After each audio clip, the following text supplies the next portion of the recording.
A Cradle Song by William Blake. Structure, Summary, Analysis.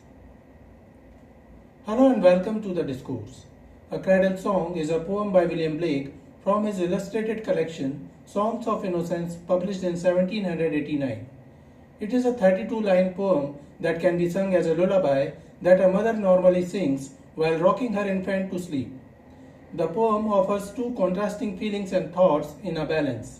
On one hand, the narrator is at peace with her child, trying to make him sleep. All the little sorrows and worries sit and weep during the night as everything is calm and peaceful. However, as the dawn breaks, the peace is stolen from the child and cunning wiles creep into the child's heart. Blake offered a contrast of day and night in his book Songs of Innocence and continued developing his theory of contraries and their importance that he postulated in his book The Marriage of Heaven and Hell. The mother is aware of her inability to alter or stop her child from growing up in this world and losing all of his or her innocence.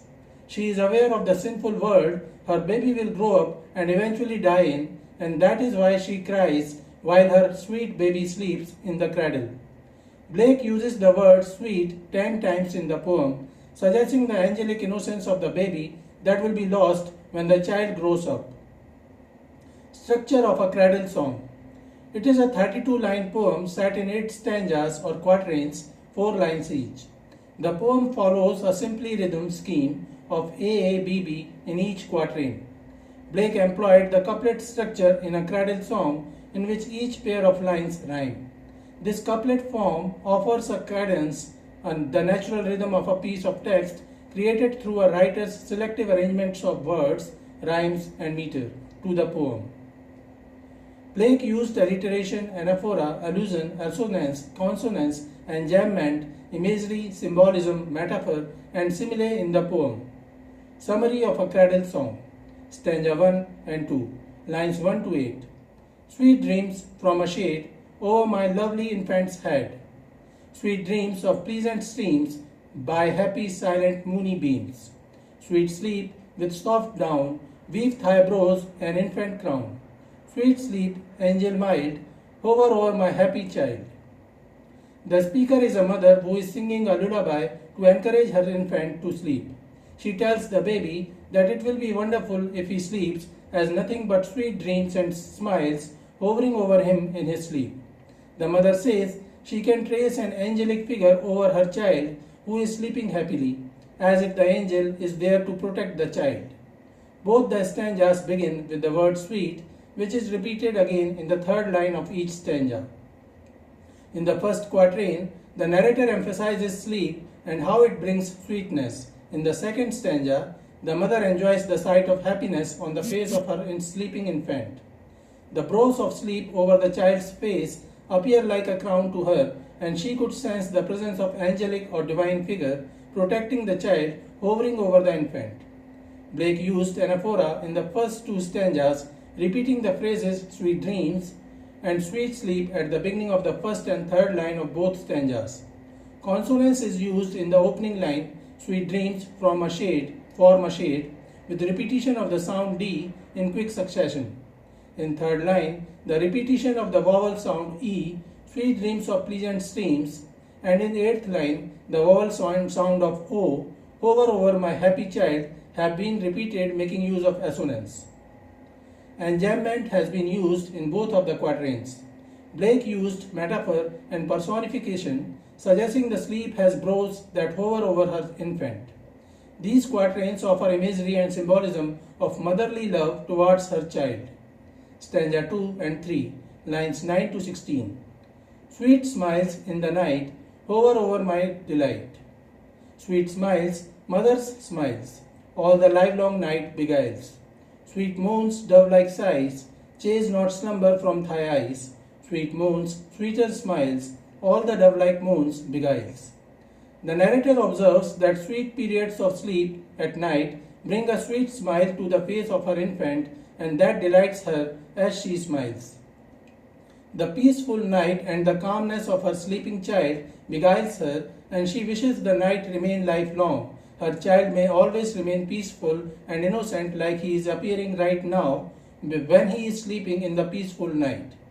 She is all protective and wishes that her child should be completely innocent with the experience of woe. He should not face any suffering. Her child is moaning like a dove in his sleep, and that enchants her, as if the child is an angel, maybe the Christ himself. Blake began introducing allusion to Christ in the fourth quatrain.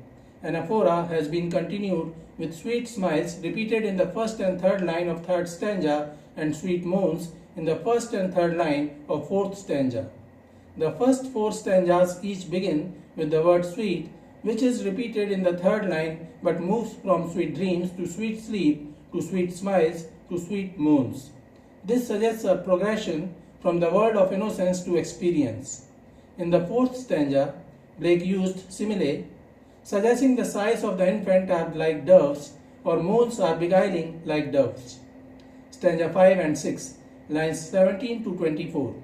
Sleep, sleep, happy child, all creation slept and smiled. Sleep, sleep, happy sleep, while over thee thy mother weep. Sweet babe, in thy face, holy image I can trace. Sweet babe, once like thee, thy maker lay and wept for me. As the child sighs and moans, the mother gets worried that he may get awake. Thus, she begins to sing for her child to sleep. She says, all creation of God has slept, you should also sleep. She says that though you have your own suffering to bear in future, you have to face all of them as it is already destined by the Almighty God for you. However, the mother comforts herself by believing that her baby is fresh from God. He can still see him. Just as she smiles on her baby, Jesus Christ also smiles at him. This way, she forgets the reason for her weeping.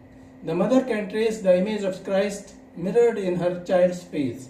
She says that once Jesus was also a child and she could see the holy image on her infant's child.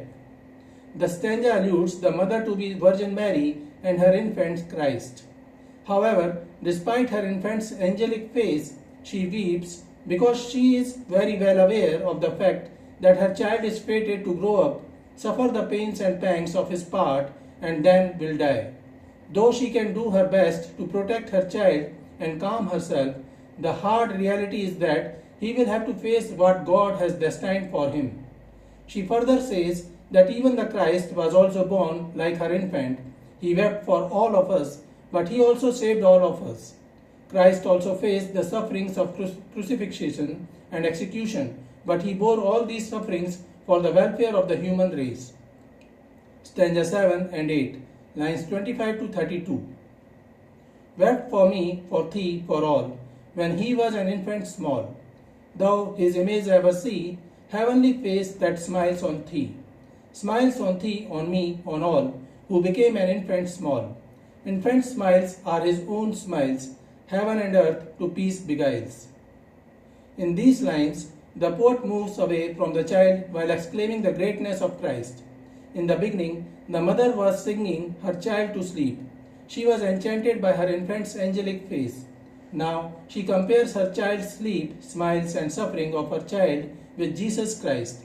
She says that just as the child weeps, Jesus Christ also wept for me, for thee, for all, when he was an infant small. He too had a heavenly face like the child. She mentions how earth and heaven are in complete harmony and at peace, thanks to the suffering of Jesus who bore it all for us. The theme of the poem changes from motherly care to the human perspective of God and how woe and joy, the two contraries, are essential parts of life. None can be avoided. So this is it for today.